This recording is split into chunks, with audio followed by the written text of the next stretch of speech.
everyone. Adam here, So Was Your Podcast. I got another interview for you today. I got to sit down with Chloe Traicos, and I really hope I said her name right. She was a really nice woman. I had a really good time talking to her. She made a movie called Introducing Jodea. It's a cool movie about a woman trying to become an actress who doesn't really have the chops for it and is kind of brought into it in a... It's like kind of a throwback to the... I guess early 90s there was some movies in this realm, but it's not a duplicate of those at all. It's just a kind of a clever take on it. And Chloe took a lot from her own life to put into this role, and, you know, obviously made it a comedy. She made it funny, which I'm sure when she was going through some of the harder things that the character goes through, it wasn't exactly funny, but it was cool that she was able to see the comedy in it. She's a very sincere person, and there was a lot of her in this movie, and you can definitely tell when you watch it. Once again, the movie is called Introducing Jodea. It's available now, and even cooler, we're actually working on getting an exclusive virtual screening set up for So Wizard listeners, so make sure you subscribe, make sure you listen to the podcast, check out social media. We will be getting details as soon as possible. I've been talking to Chloe about getting that going, but for now, enjoy the interview. Hey everybody, Adam here, So Wizard Podcast. I'm sitting down with Chloe Traicos to talk about her newest movie, Introducing Jodea. How you doing, Chloe? I'm good, Adam. Thank you. Yeah, thanks for coming on. This should be fun. Yes, absolutely. Before we get into your newest movie, I always like to ask creative people to go back to the beginning of their creative journey and, like, what was your spark to get into acting and writing? It's a weird question, which I always tell people I honestly, there was never anything else for me. It was from as long as I was from back when, as soon as I was old enough to work out that people in movies weren't, the characters in movies weren't real, I knew that was what I wanted to do. So from when I was about 5. So there was never an actual spark. It was just I was always going to do that. Awesome. And Yeah. did writing kind of go hand in hand with that, or is that something you added Yeah, on I mean, later? yeah. No, it pretty much always went hand in hand. I started writing roles for myself when I was living in Australia, because the film industry there is very smaller, much smaller than here, and there are very, very few good roles for women.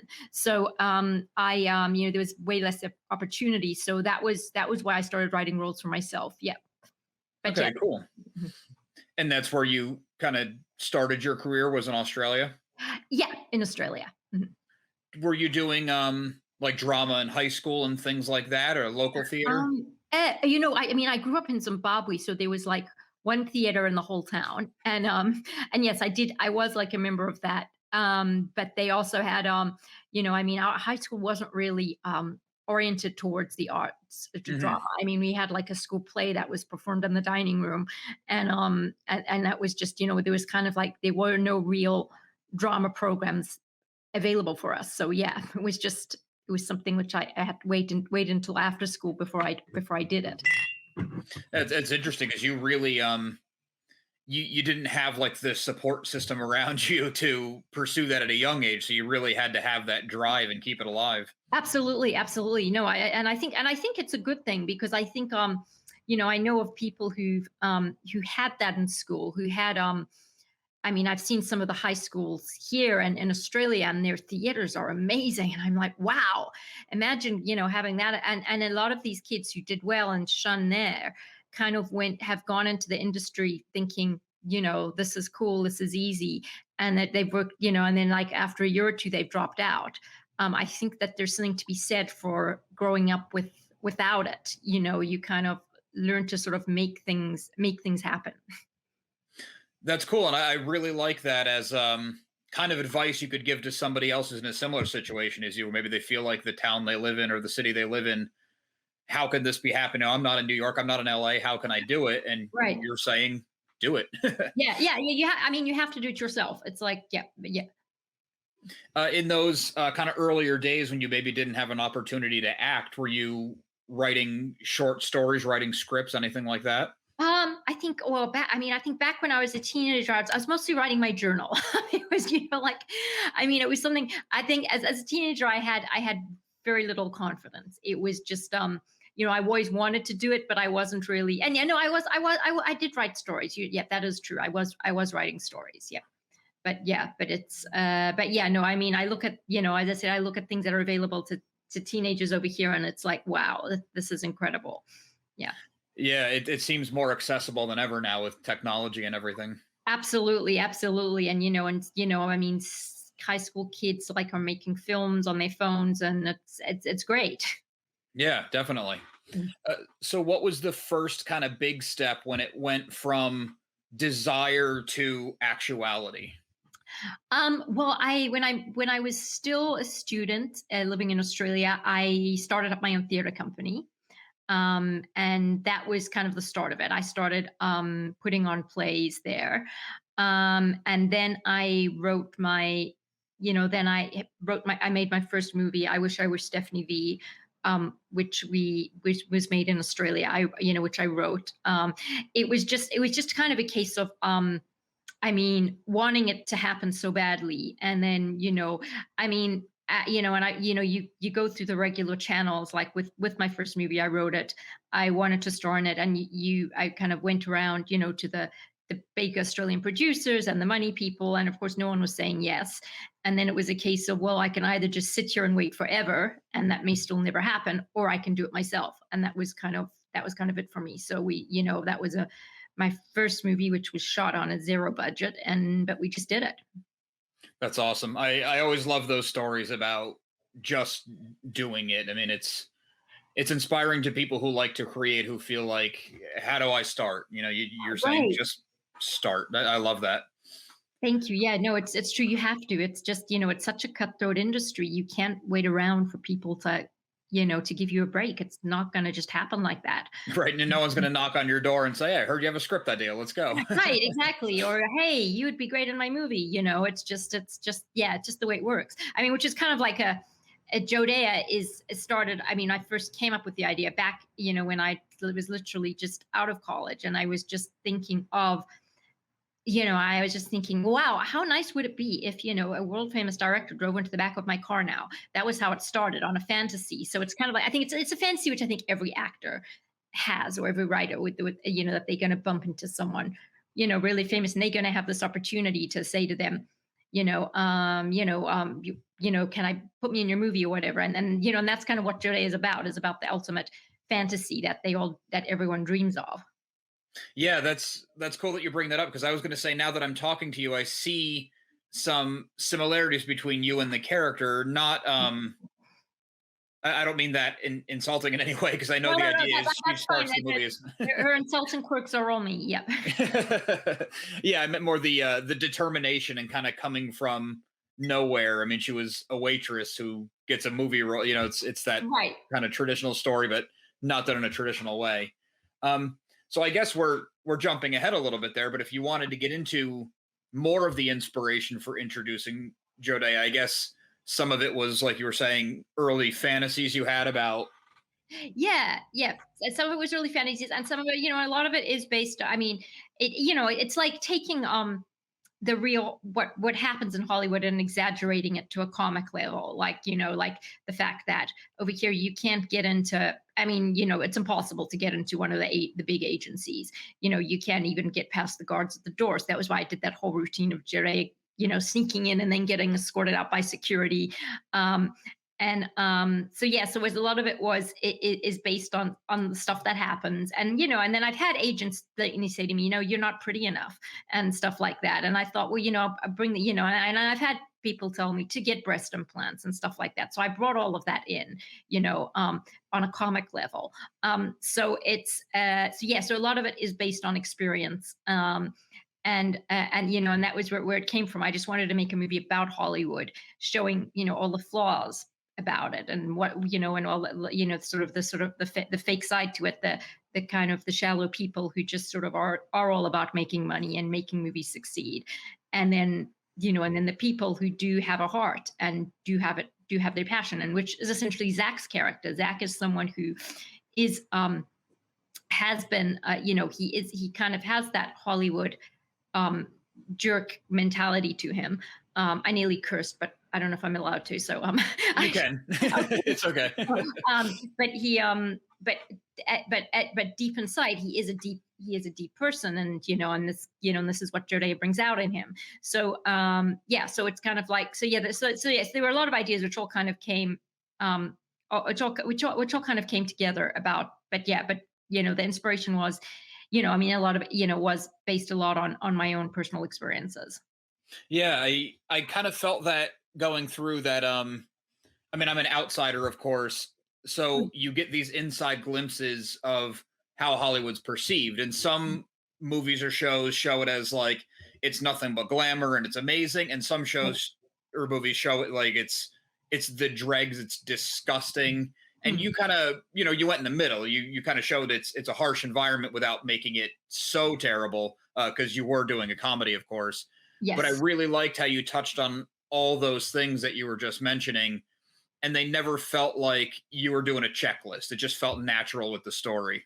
Oh, thank you, thank you. It's where are you based, by the way? Just out of curiosity. I'm in upstate New York, a few hours north of the city. Oh, wonderful. I love New York. But it's just, but no, I mean, you, yeah, no, it's really true what you say. I mean, one of the things, I mean, yeah, Hollywood is always portrayed as glamorous. And back when I was living in Australia and I would come over here, it was one of the things that struck me so much about Los Angeles is the huge gap between rich and poor. Hmm. And that's what I wanted to bring across strongly in this. And that was another thing for me to inspire, which inspired me to write this, is just that, there is this huge gap between, the people who are technically the untouchables, the poor, and then the wealthy who are worshipped. And that's, and that is very much how the industry is. It is very much, it is like that. It's sort of, there's no you kind of like can't, I mean, even if you like attend a screening where there's going to be a celebrity speaking, there is kind of like this gap where you can't go past this point. You're not allowed to interact with the person. So so that is, it's kind of, that is what the film industry is, like over here. But as I said, I wanted to make it funny. I wanted to bring in a lot of the humor, and just make light of it. Yeah, no, and you definitely did, and you also did a really good job of you kind of did like recurring jokes or button jokes up, like with the security guards at the gate with the cars, and then the security guards inside, and then Yes. you get escorted out again somewhere else where they're dragging you by the arm, and you kept bringing Yes. up the same things without it feeling like, oh, you're doing the joke again. You weren't doing it again. You were touching up on it, which I always Oh, appreciate when a script can keep it cohesive like that. oh, thank you, thank you. Yes, I mean, it is. It's, again, it's just like trying to just get the message across. How that they are kind of paranoid over here with the with the celebrities and the and everything. And Jodea is someone who, yes, there's a lot of me in her, but Judea, unlike me, she has very much an innocence to her, where she's like, oh, I'm just going to walk into this agent's building, and he's going to meet me, and he's going to want to represent me. She has that to her, which which I don't have. And that I just wanted to play on a bit, because you've kind of got her innocence, and then you've got this paranoia, like, no, we're calling security to get you out, and it's and as she says, when they drag me to her car, do I look like a threat to security? It's like, come on, what am I going to do? I don't need two guards to escort me to my car, kind of thing. But yeah, but yeah, again, yeah, it just playing on the humor. Yeah, yeah, it was really well done, and not just on the comedy side of it, but you did a very good job of setting things up and having it pay off, and even to the point where when it paid off, it's not like it's on the front of the audience's mind the whole time, but what it does, you say, "Oh, okay, that's awesome. She brought that back." Oh yeah. Oh, thank you, thank you. I'm Yeah. glad you I'm, appreciated it. Yeah. oh, definitely. Yeah, I'm being a little bit vague on purpose because I don't want to give spoilers for people Oh who no, haven't seen that's it yet. okay.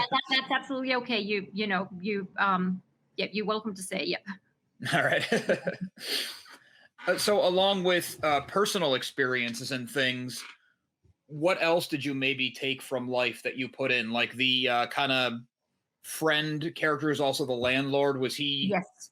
based on Oh, anybody? oh yeah, he's real. He's one of my best friends in Australia.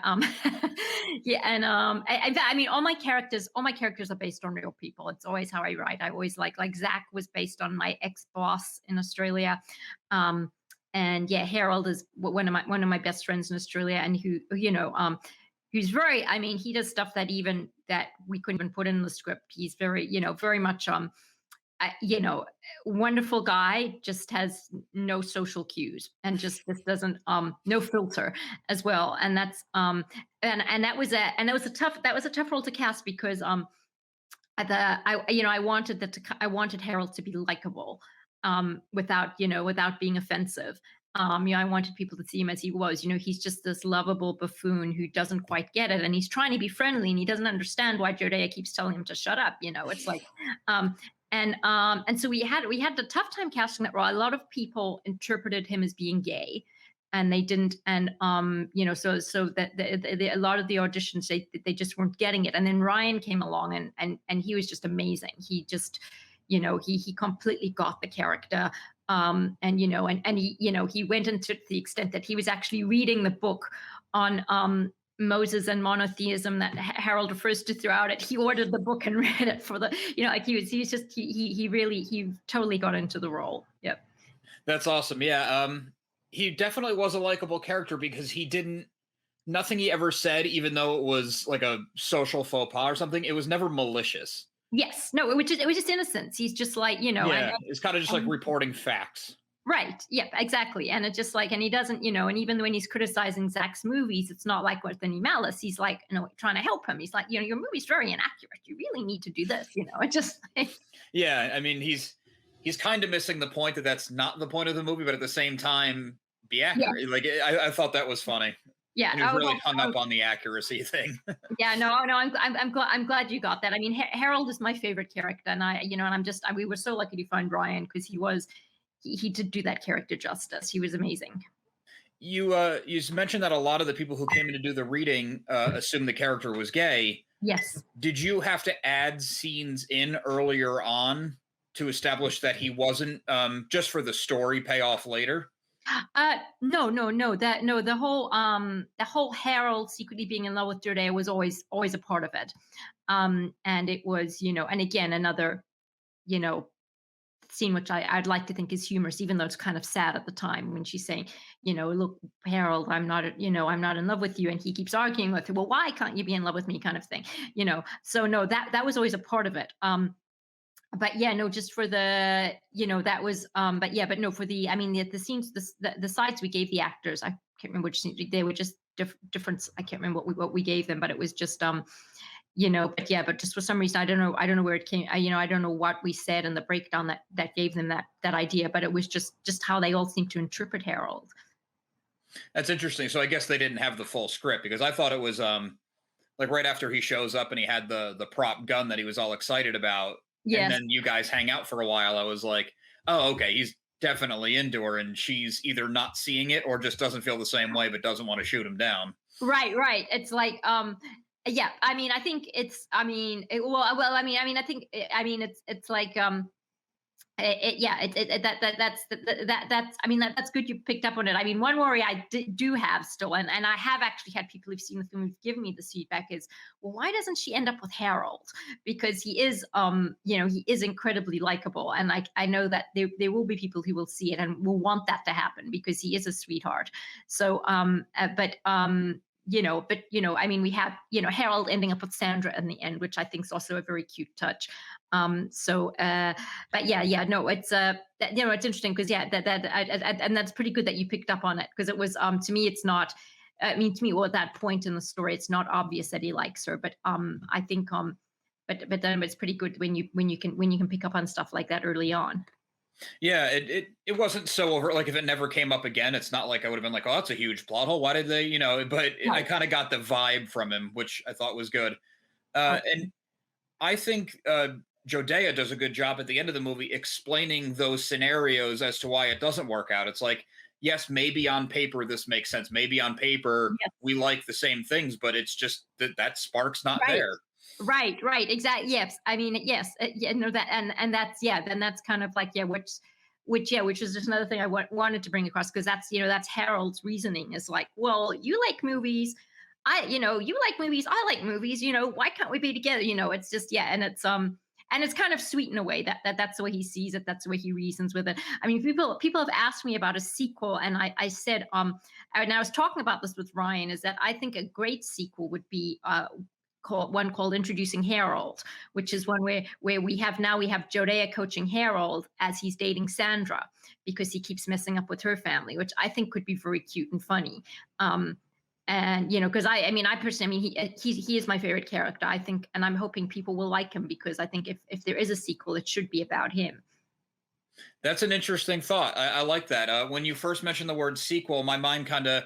Did you see the Ricky Gervais show Extras? Yes, I love Okay. Ricky Gervais. I'm a huge That's fan. instantly where my mind went when you mentioned sequel. It was like, okay, maybe it's a handful of years later, and Jodea is doing really well in her career, and she kind of loses track of the innocence that she had, and she kind of has to find that again. That's kind of where I thought my mind went anyway. Yeah, I think that could be part of it. Yeah, that is also an interesting thought. That is an interesting play on it. But yeah, but I think Harold as a lead and the next one would be hilarious. I think he could be it could be incredibly funny. That would be Yeah, funny, yeah. yeah, And yeah. that actor did such a good job with it, so Oh yeah, Ryan's amazing. Yep, that's yep. awesome. Were you actually thinking sequel, or is it just when people asked you, your mind kind of went there and said, "Hey, if I did"? I didn't think sequel initially, and then I can't remember who brought it up. I think maybe it was John actually when we were chatting online the other day, and then I thought, and then or maybe it was, and I raised it with Ryan, and he writes as well, so he said, it's something he would like to work on, if we go that way. But yeah, it's yeah, I don't know. Yeah, no, I didn't write this thinking of a sequel. This was just going to be, happy ending, nice romantic comedy. But yeah, if I think if there was a sequel, I would like to do that about Harold. No, that's awesome. Yep. The movie itself, when did you shoot it? I mean, probably, I'm guessing pre-COVID. Oh yeah, yep. Thank God. No, we shot it end of 2019, early 2020. We shot our final scene at 2 weeks before the lockdown. It Oh was- wow, right under the gun. yep. We had and so we were so lucky, especially as John, our director, is Australian, so he was out on a visa, so his time was limited. So and then we shot it all except for one shot, which was the shot of the limo, which was Zach, when Zach goes to pick Jodea up and he looks at her. We managed to get the reverse on Jodea. But that day we'd had a last minute technical misunderstanding with the limo company. They thought they were bringing it at a certain time. It ended up being a commitment. So we had to shoot that day without the limo. And so we just had to get that one shot. So we literally, so then we went ahead, edited the film, did everything, and then like as soon as things started to ease up, like middle to late of last year, then we grabbed that one shot. So it was all done except for that one shot, which we had to Oh wait. wow. Yeah. So yeah, it was but no, yeah, we were so lucky. When I think back now, I'm just like, thank God we shot it when we did, because that would have been had the lockdown happened in the middle of the shoot, we I don't know what we would have done. Oh, I know it would have been in limbo for over a year now. Oh, absolutely. And then, John's visa would have expired. He'd have had to apply again. Yeah, It would have been so awful. Yeah. But so we yeah, were that's bad. very lucky. Were you a big part of the post process, like the editing and everything?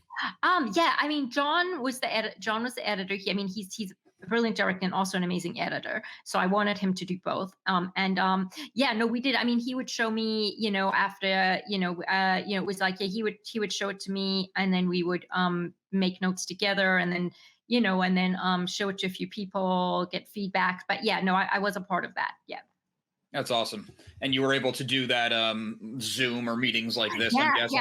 that was the good thing about it, was that, like, the timing was perfect, and that, COVID, of course, John could edit. He doesn't have to be in contact with anyone, and he could still send it to me. He was in Australia then, I was here, so we could still do all that. That was something which kept us going during the lockdown, because so we weren't dying of boredom. But yeah, it was good. Yep. How nerve-wracking was it trying to put the movie together in lockdown, knowing you were missing a shot that you needed? Yeah, it was kind of nerve-wracking, because I kept thinking, oh my goodness, well, what if we never get it? What if, because at the start of lockdown, it was just like, a lot of people didn't know how long it was going to be for. A lot of, it was just, there was so much that was unknown. And I was thinking, what are we going to do? And I just thought, I did think we might just have to cut out that shot, which I love. It's a very beautiful moment when Zach sees Jodea for the first time all dressed up. but it just might have been a case of, and John and I actually talked about that. It was like, we might just have to cut straight from her getting ready to Herald to the theater. So it wasn't, but I was adamant that we got that shot, and thankfully we managed to. Well, it's like the start of the payoff of the whole thing. It seems like a small shot, but it's a crucial moment. Oh, thank you. I'm glad you say that, because that was one of the battles I had with John, because I was like, I wanted that moment, and he was like, he didn't think it was that essential. But yes, but so I'm so glad you see that, because yeah, to me it was very important. Yeah. Yeah, it's huge for the character. Yeah. Yep. Like I And think, yeah, for both characters. Yep. Mhm. yeah, that's true. Yeah, John's point might have been, if we complete it without the shot, you still get the story, which I Yeah. think you would have. It all would have been there, but you would have lost that big emotional beat. Oh yeah, for sure, for sure. Thank you, and I'm glad that you picked up on that. That's awesome. It's Definitely, yeah. yeah. Well, yeah, yeah. No, thank you, Adam. Mm. As far as the post production goes, did you have to do like voice looping and stuff? Yes, yes, we have to do voice looping, and that would, again, that was okay. That was once the lockdown was starting to ease up, so we were Oh, able to okay. go into the voice studio, just keeping the precautions, one person at a time, kind of thing. So yeah, so we did that. Yeah. Okay, yeah, that was my next question. How did you go about making it happen? I don't know if you ordered a bunch of foam and lined the closet and shut yourself in with a laptop or No, something. no, I mean, we did it with the sound studio. We just did it, just keeping as much social distance as you could. Of course, what happened is our one actor, Ben, who played Shlomo, actually got COVID Oh, just before we were due to do his ADR. And so, we obviously had to wait for him to recover. And yeah, and then, thank God he was fine, and was able to come in and do it. But that was just, yeah, that was a real close call there. yeah, that's never good when you hear those stories. I know. Yep. Didn't mean to bring it to a downer. I'm sure No, no, everyone's no, no, tired no, of no, no, COVID. no, no. It's good because it was all okay. So it was just, but yeah, but I mean, he was an incredible actor, and also because, well, I mean, another thing I'll just tell you now, when before we shot his scenes, 2 days before, he called me and he said, Chloe, I'm not going to be able to do the shoot. He said, I'm in hospital right now. He'd had some, I don't know what the issue was, but he had some serious health problem. And again, because we were on this deadline with John directing, wasn't like we could just put off his scenes. So I got us an understudy, you could say, to but he said, this was, I think he called me on the Sunday, his scene was on the Tuesday, and he said, I'm going to do my best to be there, I'm going to do my best to be there. And I got us the understudy guy to rehearse the role just in case. But then on the Tuesday, he made it. He was such a champion. He came from the hospital. His wife came with him, and at some point, he looked like he was going to be so exhausted he was going to collapse, but he did it. He went through with it, and thank God, because I think he was brilliant. So yeah. Yeah, it sounds like a lot of stuff almost went wrong and worked out, which is great for you. Oh yeah. Oh yeah. No, it's exactly. Yep. Yep. No. I'm sure any movie is plagued with things like that, but Oh yeah, film shoots are never easy. It's like, that's why you always have to have a good team who you can trust, and all of that. Yeah. for sure. Yeah. Were you able to enter it in any film festivals in the last year? Oh yes, yes. No, we've been doing very well in the film festivals. We've done right now we're at 9 awards, 13 nominations. So we've had Oh wow. yeah, so it's some reason the festivals are loving it, which I'm so happy about. And so yep, so we're still going to continue the festival, doing the festival, sending it into festivals. So it's so yeah, yeah, so yeah, no, that I'm very, very, yeah, very, very happy with. That's awesome. Yeah. Yeah. Have you been able to see it with a live audience at any point? So we had a brief screening in Georgia, and yes, and yeah, and that went well. And then of course we've got the premieres on the June 3rd, which and that was another thing I held off for, because the talk was to do a release at a drive-in. And I thought about it, and then I thought, I mean, that would be great. But the thing is, for the premiere, I kind of really want the cast to be there. I kind of want to hear everyone's reactions at seeing themselves. So I kind of held out. Um, a little bit until theaters opened. And so, and now we, and so now, thank God we have our premiere on June 3rd. So it'll be wonderful seeing everyone there and, getting them to see how they respond to it. That's awesome. Yeah, I'm glad you get to see it, because that seems like when you make a movie, you want to experience with an audience at least one time. You have to Oh hear yeah. other people in it. Oh yeah, for sure. And you want to hear people's reactions, and you want to hear, that for Especially a sure. comedy.